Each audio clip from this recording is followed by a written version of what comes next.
기독교인 가운데서 믿음의 조상 아브라함에 관해서 모르는 사람은 없을 것입니다.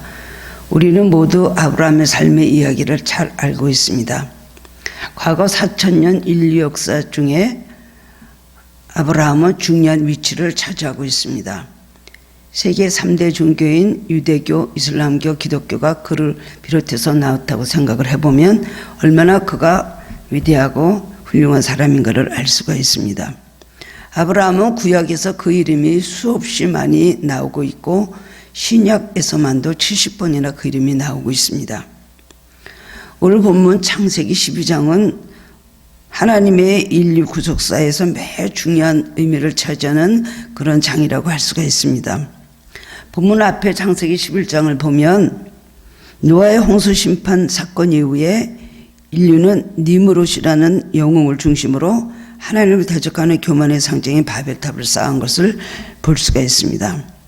그런데 하나님은 인간들의 하나였던 언어를 서로 알아듣지 못하게 흩어버리셨습니다.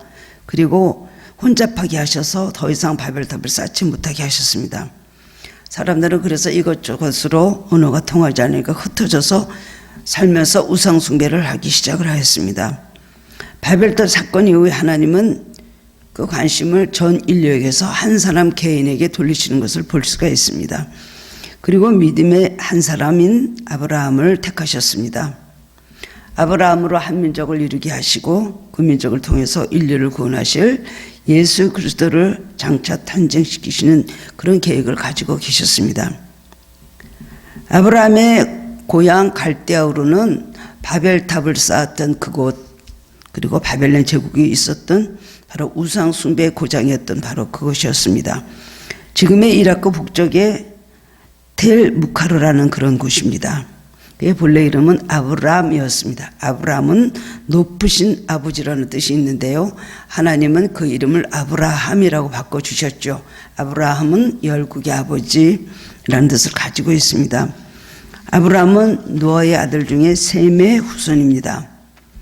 인간이 창조된 이후에 타락한 아담의 자손들 가운데서 아벨과 에녹과 노아는 특별히 하나님을 잘 경외해서 하나님이 기쁘지 하는 자들이었습니다. 성경이 그것을 말씀을 하고 있죠. 창세기를 보면 아벨이 나오고 에녹이 나오고 노아가 나오고 믿음의 계보를 따라서 훌륭한 신앙의 위인들의 이름이 나옵니다. 그런데 하나님은 그들을 믿음의 조상으로 택하지 않으셨다는 것입니다.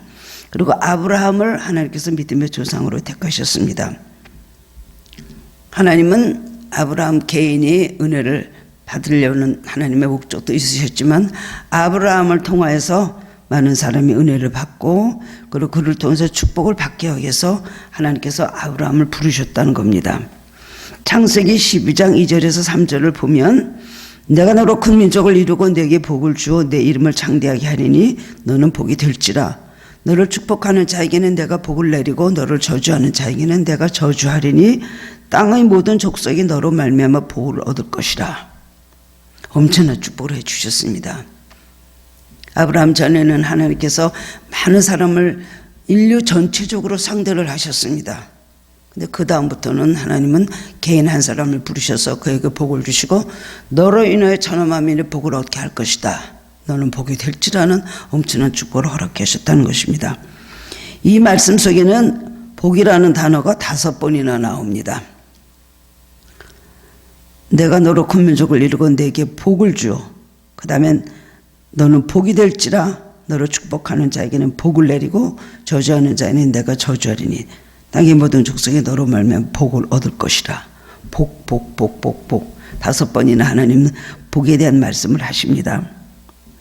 하나님은 아브라함을 부르셔서 복이 되게 하시고 믿음의 조상이 되게 하셨습니다. 하나님 아브라함에게 3가지 복을 약속하시는데 첫 번째는 이 땅을 주리라는 거예요. 두 번째로는 큰 민족을 이루어 주리라. 세 번째로는 내 이름을 창대하게 해 주리라.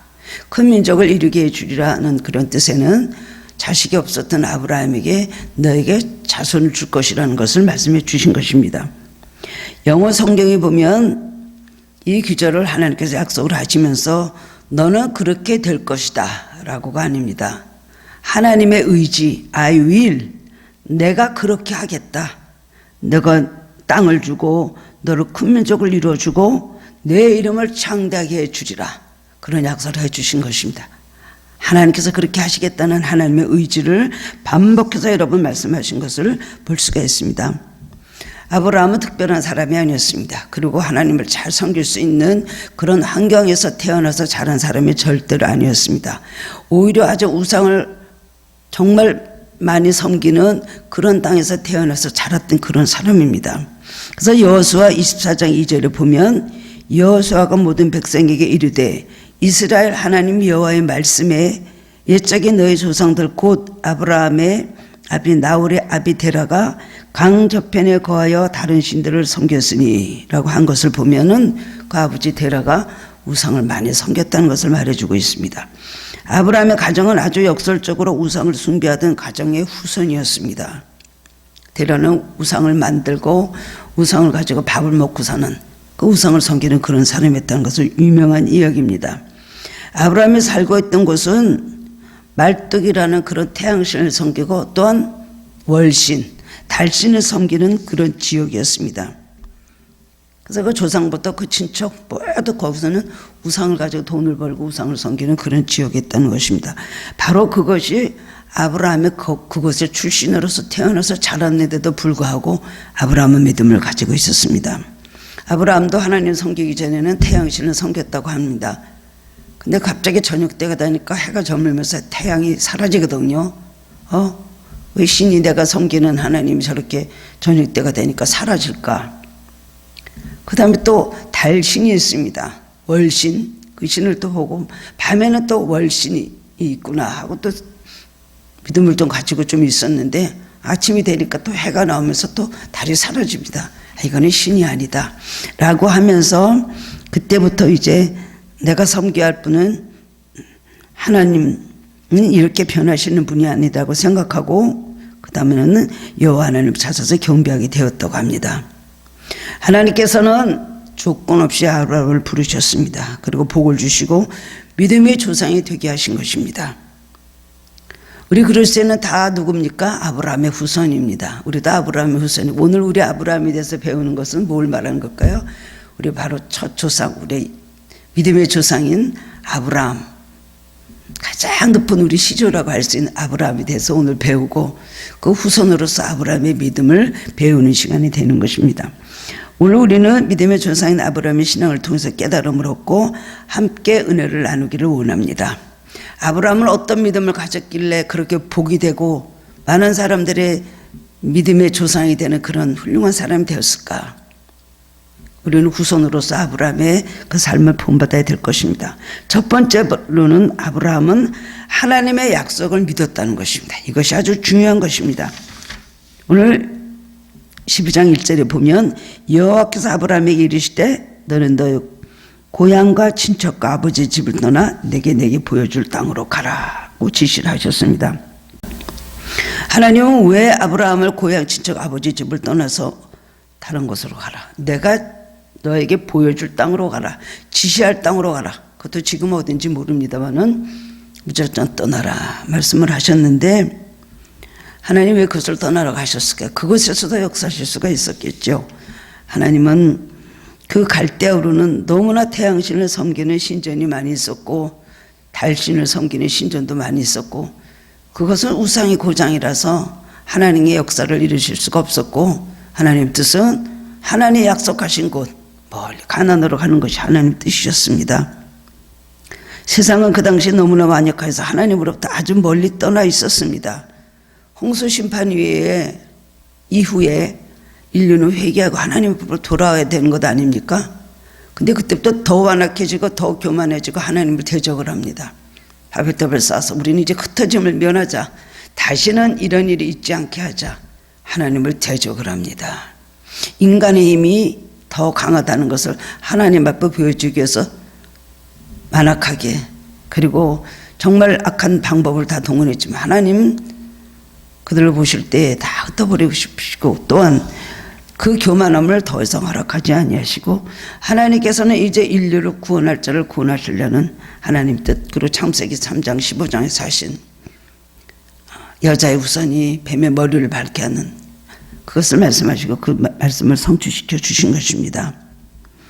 다시 노아 때 홍수 심판같이 하셨다면 모든 인간을 다 멸하시고 다른 피조물을 창조하는 길밖에 없으셨을 것입니다. 그러나 하나님 노아에게 다시는 내가 홍수로 이 지면을 쓸어버리지 아니하고 인류를 홍수로 심판하지 않겠다는 약속을 하시면서 무지개를 보여주셨습니다. 하나님께서는 이제는 인류를 구원하고 한 민족을 세워서 그 다음에 예수 그리스도를 탄생해서 구세주를 보내주실 뜻을 이루시기 시작한 것입니다. 긍휼이 많으신 하나님은 또 인류를 그렇게 심판하실 수 없으셨습니다. 하나님의 계획은 아브라함을 믿음에 바로 기점으로 삼으시려는 것이었습니다. 아브라함은 하나님 지시하실 땅이 어디인지도 모르면서 어디로 가야 할지도 모르면서 무조건 떠났다는 것입니다. 그 이유가 뭡니까? 하나님의 약속을 믿었기 때문에 그런 것입니다. 믿음은 우리가 마음속에서 그것을 믿고 인정하고 하나님 말씀에 우리가 긍정적으로 반응할 때 우리의 믿음은 능력이 나타나기 시작하고 우리 축복은 시작이 되는 걸 알아야 되는 것입니다. 아브라함이 환경적으로 살기 어려운 땅 갈대우르를 떠나서 곡식과 포도주가 풍부하고 젖가끓이 흐르는 축복의 땅으로 간다고 우리는 생각하기 쉽습니다. 가나안 약속의 땅이고 축복의 땅이고 젖가끓이 흐르는 땅이고 모든 것이 풍부한 땅이고 갈대우르는 아마 굉장히 그 살기가 좀 뭔가가 불편했을지도 모르겠다. 우리는 그렇게 생각하고 싶지만 사실은 그 정반대였습니다. 그 당시에 갈대우르는 얼마나 발달하고 문명이 발달하고 모든 것이 풍부하고 화려하게 사는 그런 대도시였습니다. 역사가들의 말에 의하면 그 당시 우르 사람들은 가정의 욕조시설까지 갖추고 살고 있었고 여인들은 최고급의 그 화장품을 사용했다고 합니다. 여러분 아브라함과 욥이 거의 동시대, 아주 동시대는 아니지만은 한 100년에서 200년 사이 정도의 서로 그런 다른 시대에 살았지만 거의 동시대를 살은 사람이라고 할 수가 있습니다.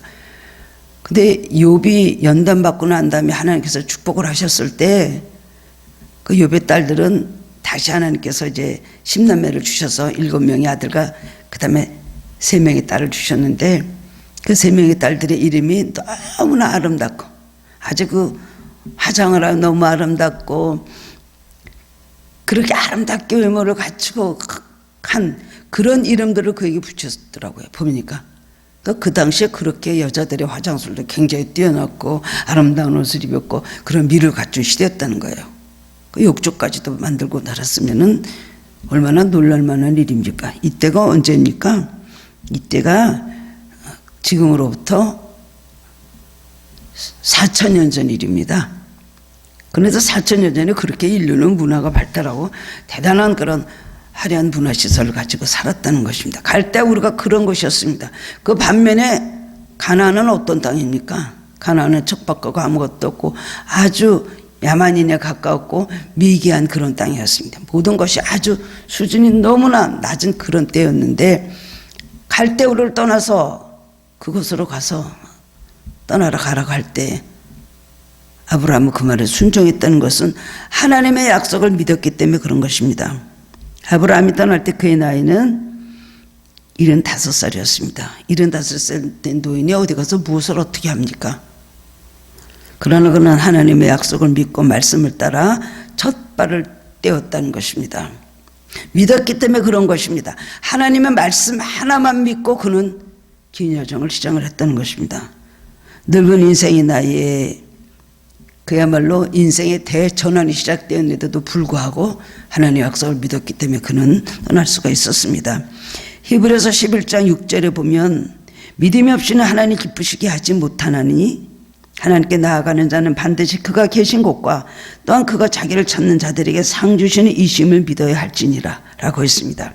가장 중요한 것은 우리가 마음으로 하나님의 약속을 믿는가 믿지 않는가, 우리가 주신 이 많은 성경의 말씀 우리가 믿는가 안 믿는가. 믿음이란 것은 정말 우리의 운명을 바꿔놓는 큰 놀라운 능력이 있는 것을 우리는 알아야 되는 것입니다.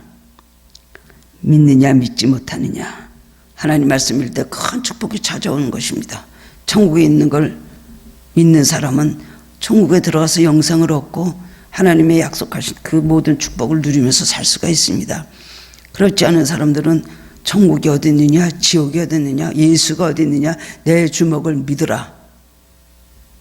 내 주먹을 믿으라 하면서 그 모든 것을 부정할 때에 그들의 삶에 결국은 종착역이 어디가 되는 것입니까? 믿음을 가져야 되는 것입니다. 아브라함은 하나님 앞에 의롭다함을 받았습니다.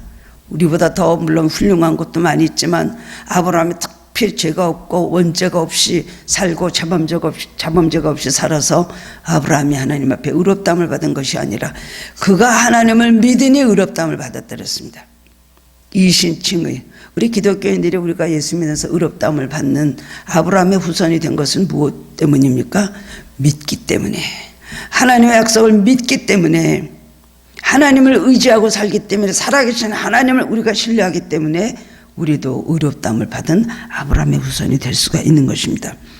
엘리야가 엘리사를 후계자로 부를 때 엘리사는 소를 몰고 있는 농부였습니다. 밭을 갈고 있었습니다. 근데 기도 중에 엘리야가 너는 사밧의 아들 엘리사에게 가서 너 후계자로 삼으라는 것을 호렙산 동굴에서 엘리야는 그 음성을 들었습니다. 그래서 사밧의 아들 엘리사를 찾아가서 겉옷을 던졌죠. 겉옷을 던진다는 것은 나의 사명을 너에게 준다, 내가 나의 후임자 후계자라는 뜻이에요. 그 겉옷을 받은 즉시 엘리사는 하나님께서 나를 엘리야의 후계자로 쓰시는구나 라고 생각을 하고 그 즉시 소를 잡아서 가족들과 다 나눠 먹고 그야말로 마지막 이별을 하고는 엘리야를 따라 나섰습니다. 내가 어떻게 그런 일을 해요? 당신도 못하는 일을 내가 어떻게 나라를 위해서 내가 선지자 역할을 합니까? 라고 할 수가 있겠죠. 근데도 불구하고 엘리사는 그 말을 듣고 그대로 따라 나섰다는 것입니다. 왜냐하면 하나님의 약속을 믿었기 때문에 그렇습니다. 게네사렛 호숫가에서 예수님께서 베드로와 야고보와 요한을 부르셨죠. 그들은 한 마리도 잡지 못하고 그물을 씻고 있었습니다. 두 형제는 그물을 깁고 있었습니다. 그 부친도 거기 있었다 그랬습니다. 그랬는데 한 마리도 잡지 못했는데 고기를 많이 잡는 기적을 체험하고 난 직후에 예수님께서 뭐라 그러셨어요? 베드로는 나는 죄인입니다. 나를 떠나소서 하고 무릎을 꿇었을 때 예수님 거꾸로 말씀하셨죠. 나를 따라오너라. 내가 이제는 사람을 낚는 어부가 되게 하리라. 말씀하시니까 그 자리에서 그물을 버려두고 곧장 예수님을 따라 나섰다는 겁니다. 야고보와 요한도 바로 그날 그래서 예수님의 제자가 되었습니다. 나머지 9명의 제자도 예수님께서 부르실 때에 그 즉시 예수님을 따라 나셨습니다. 왜 그렇습니까? 믿음이 있었기 때문입니다. 물론 그 중에서 가룟 유다 같은 사람은 예수를 따라가면 뭔가 한 자리하고 출세할지 모른다 이런 마음이 예수님을 따라 나섰을지 모르지만 그 나름대로 아마 믿음이 있었겠죠.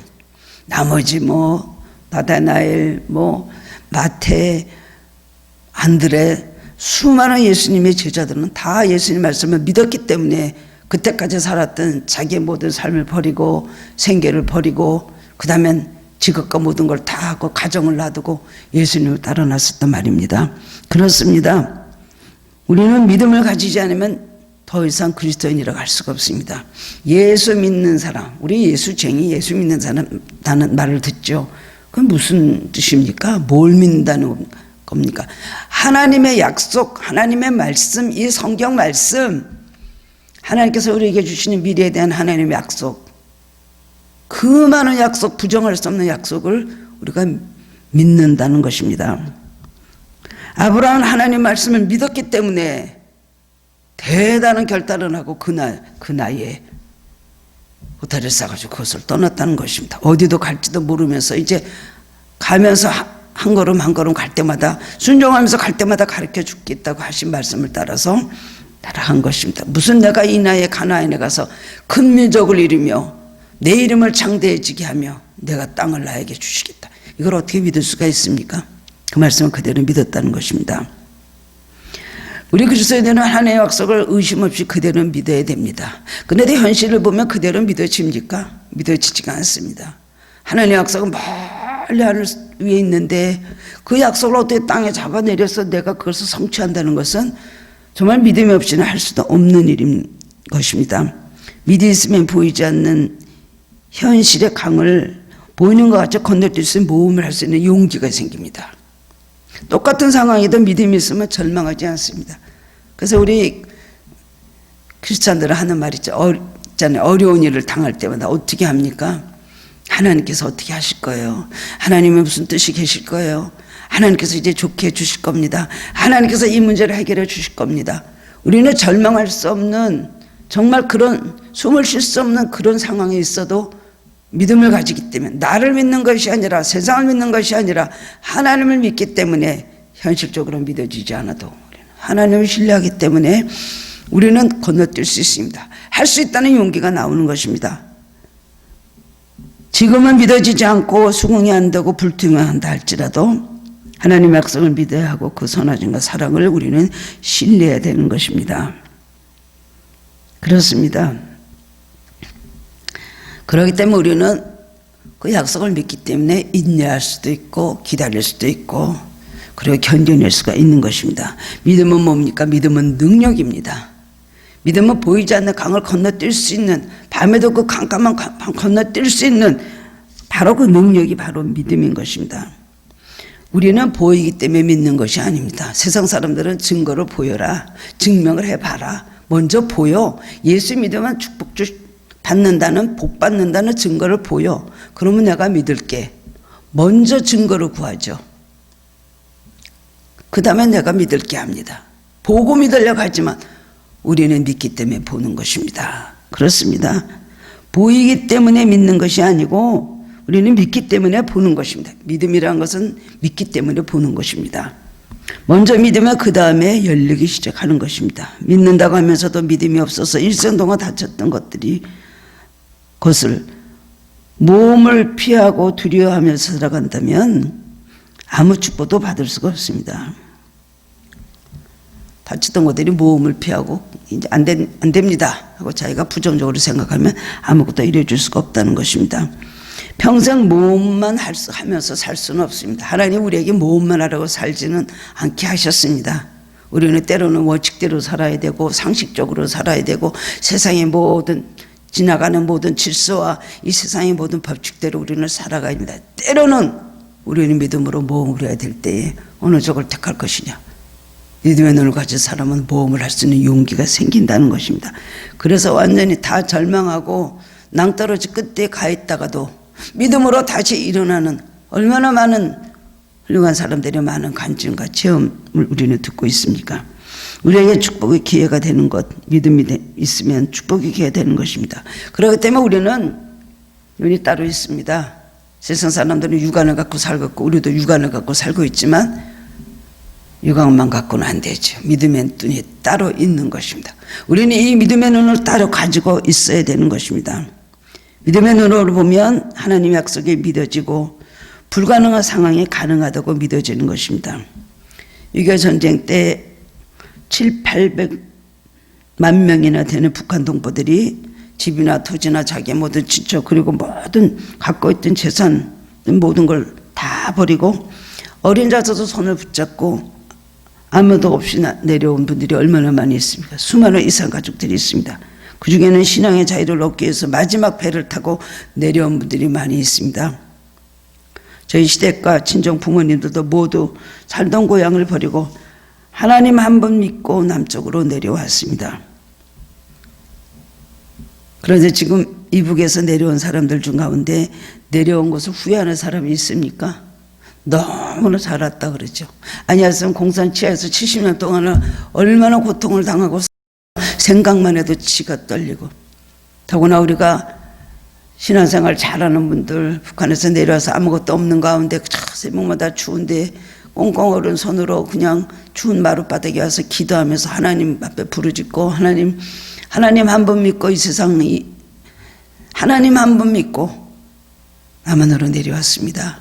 어린 자녀들 하나님 먹여주시고 길러주시옵소서. 얼마나 우리 어른들 그 시대는 기도를 많이 했는지 모릅니다.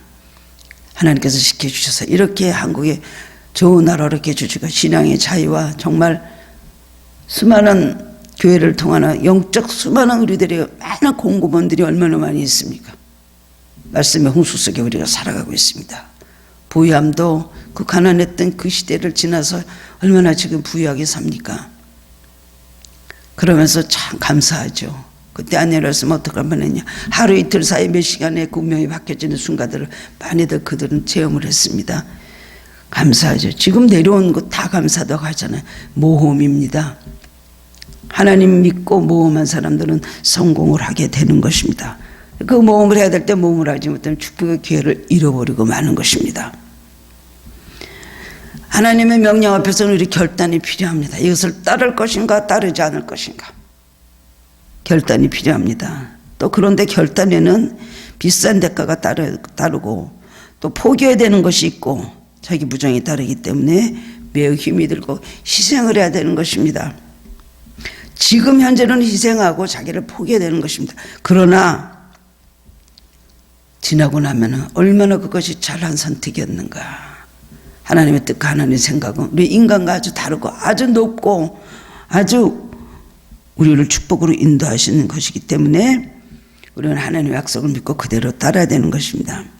우리가 기도하면서 성경을 보면서 하나님의 뜻이 확실하다고 여러분 느껴지면은 마음이 막 두 가지로 흔들리고 갈등이 느낄 때가 많이 있습니다. 어떻게 될지 몰라서 우왕좌왕할 때가 많이 있죠. 그럴 때 어떻게 할까요? 하나님을 신뢰하는 쪽으로 여러분 마음을 굳히시기 바랍니다. 그런 노력을 하시기 바랍니다. 그런 습관을 들이시기 바랍니다. 항상 그렇지 않은 쪽으로 결정을 하고 그렇지 않은 쪽으로 항상 나아가는 자기 자신을 그렇게 풀어놓지 말고 하나님의 말씀이 그렇다는 것에 내 확신이 온다면 하나님 말씀대로 신뢰하는 쪽으로 내 마음이 굳혀지고 잡혀지도록 여러분 항상 그런 노력을 하시고 애를 쓰셔야 되는 것입니다. 어떤 사람이 밤중에 배를 타고 노를 젓기 시작을 했습니다. 밤새도록 노를 져서 동이틀 무렵에 어떤 목적지에 가기 위해서 몇 시쯤 되면 거기 목적지에 다다를 수 있을 것이다 라고 열심히 노를 저었습니다. 근데 다 가서 이제는 거의 왔을 거다 보니까 많이 보던 땅이 있어요. 알고 보니까 출발지에 그대로 있었다는 것입니다. 왜 그럴까요? 육지에 매놓은 닷줄을 풀지 않고 밤새 노를 저었기 때문에 밤새도록 그 안에서 뱅뱅뱅 돌다가 출발지에 그대로서 머무르 있다는 걸 알게 됐다는 것입니다. 여러 시간을 헛수고만 한 것입니다. 믿음이 없으면 여러분 이런 결과가 됩니다. 그 불신앙에 자기가 묶여서 한 발짝도 앞으로 나갈 수가 없습니다.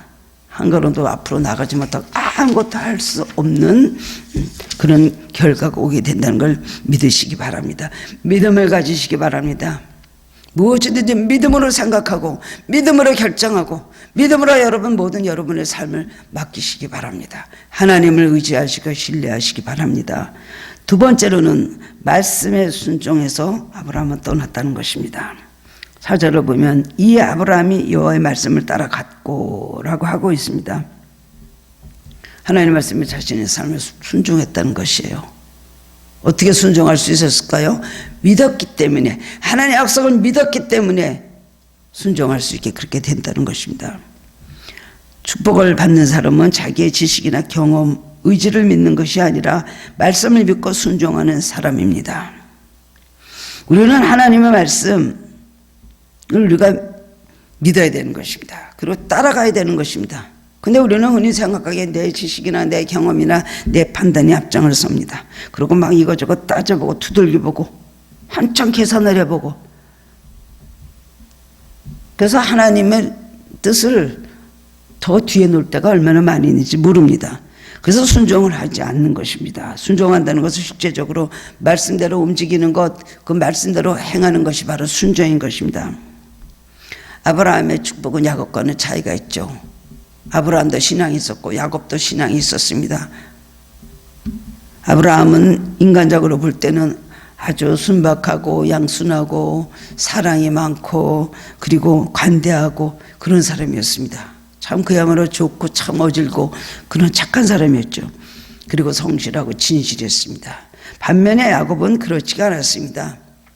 똑같이 하나님의 구속 역사에서 쓰임을 받은 사람들이지만은 야곱은 인간적인 깨가 많았습니다. 인간적인 방법을 많이 사용을 했고 거짓말하고 속이고 인위적으로 탐욕이 많아서 남의 것을 빼앗는 일을 많이 했습니다.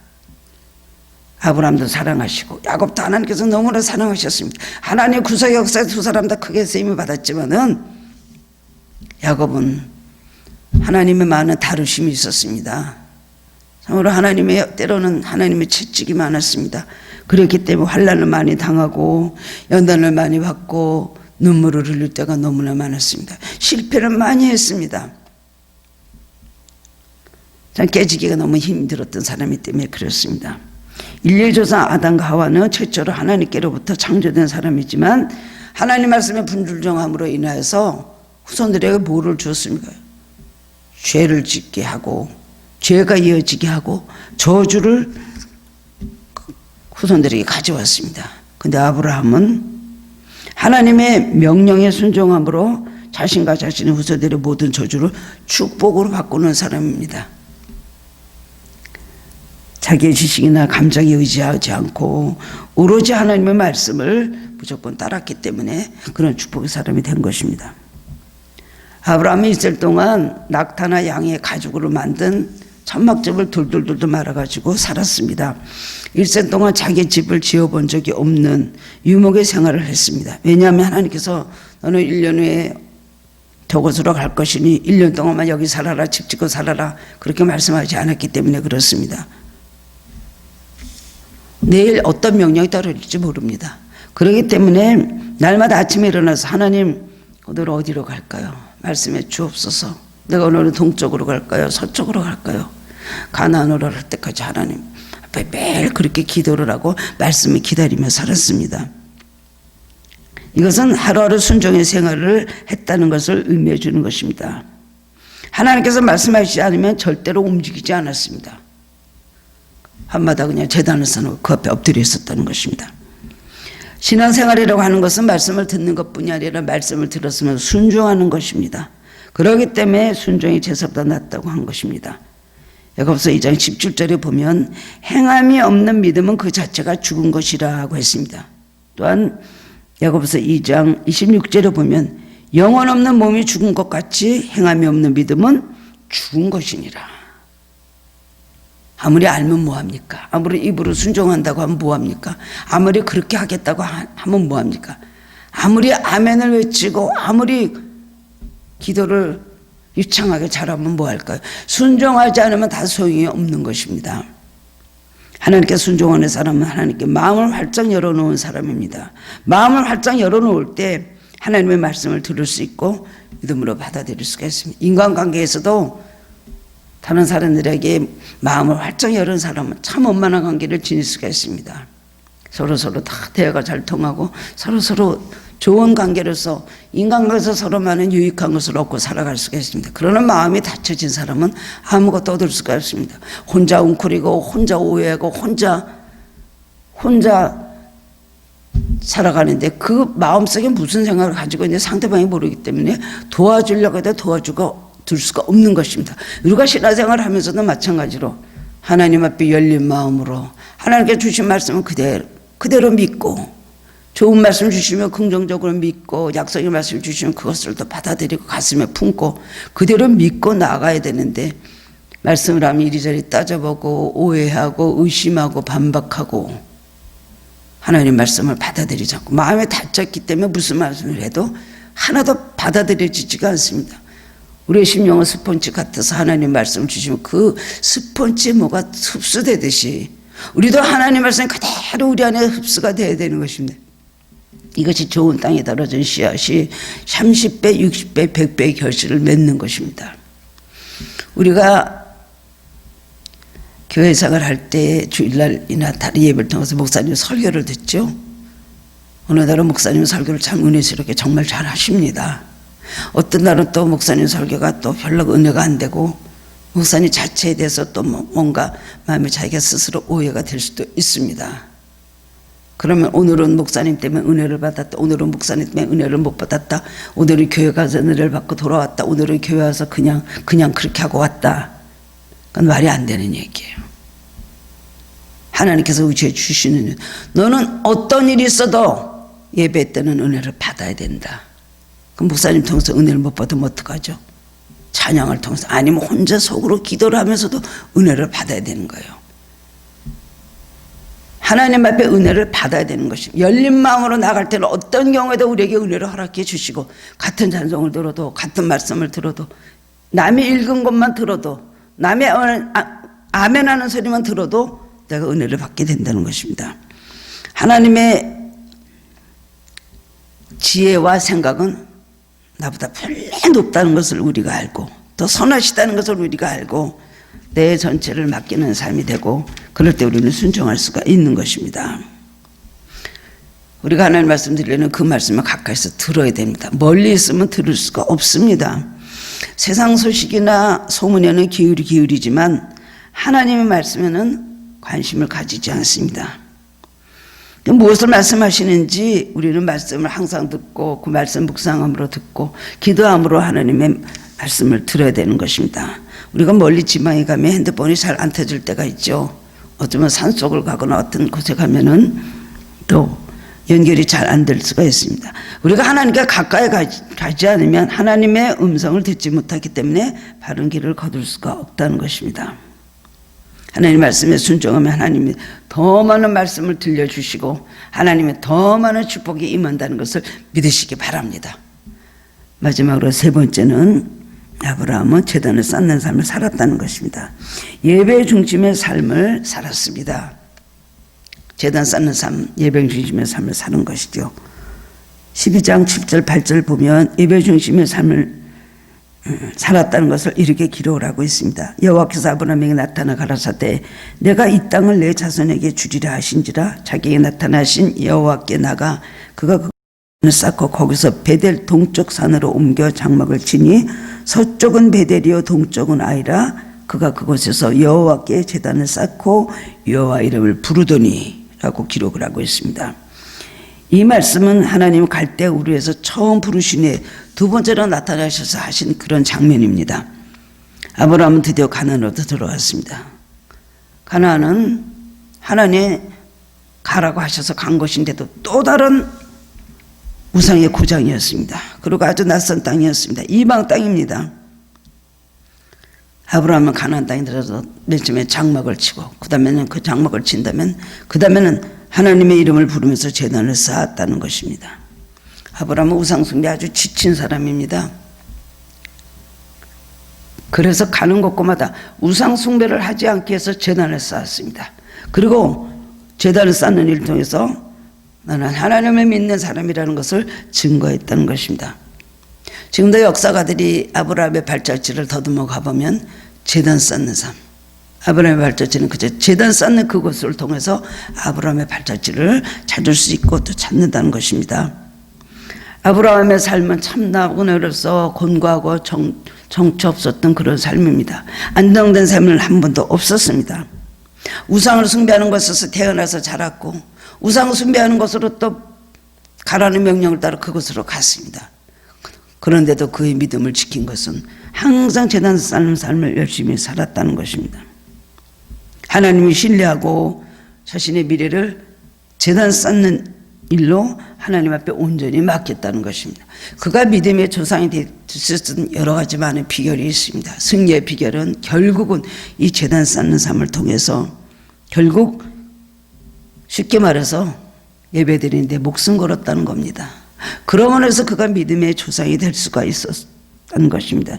승리의 비결이 거기 있는 것입니다. 창세기 22장에 아브라함에게 너 이삭을 번제물로 바치라 말씀하셨습니다. 모리아산에 가서 바치랄 때 결국은 그가 아들을 그렇게 죽여서 번제로 태워서 하나님 앞에 드리겠다고 하고 그것을 실천할 수 있던, 행할 수 있던 건 뭐예요?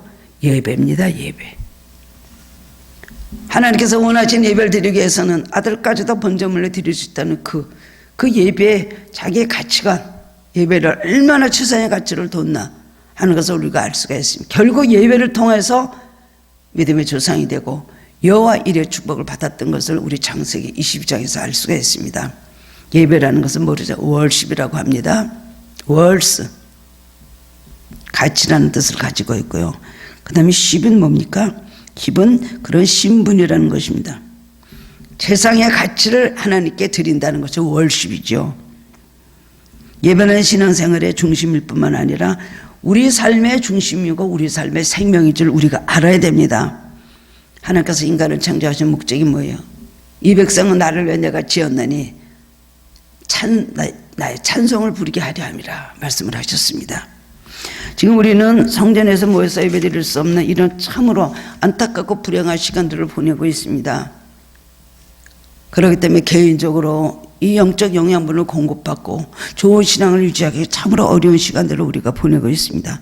그러나 이럴 때일수록 아브라함이 이런 열악한 환경 가운데서도 수많은 원수들이 있고 이방인들이 있는 곳에서도 제단을 쌓고 그 신앙을 그렇게 훌륭히 키웠던 것 같이, 하나님과 동행하는 삶을 살았던 것 같이, 우리도 지금 교회 모여 성전에 모여서 예배를 예전같이 자주 드리지는 못하지만은 다시 예배가 자유롭게 드려줄 수 있을 때까지 우리 삶 속에서 항상 우리 중심에 제단을 쌓아놓고 우리가 잘 때나 깰 때나 일할 때나 침대에 누워서나 무엇이든지 우리는 예배드리는 삶을 살아야 되는 것입니다.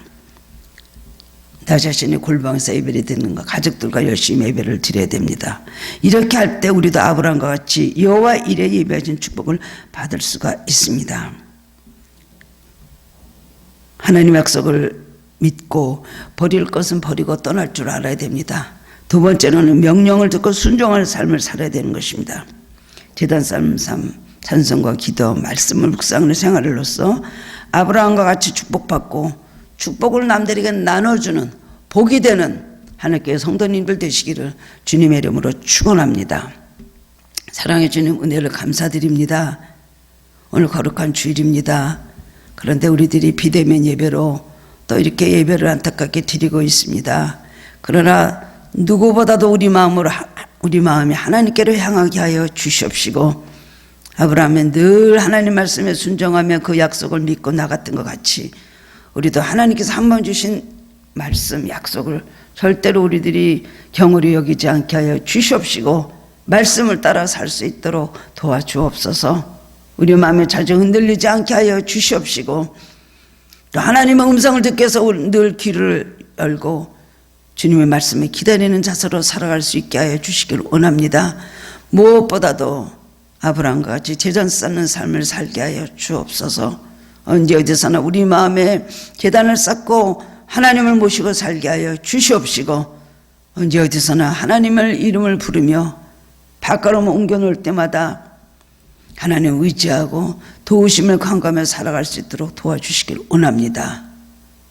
우리가 이 세상에 살면서 늘 우리가 하나님께 향하게 하여 주시고 천국 가는 그날까지 하나님을 바라보며 살아갈 수 있게 해 주시옵시고, 그런 은혜가 늘 우리에게 있기를 원합니다.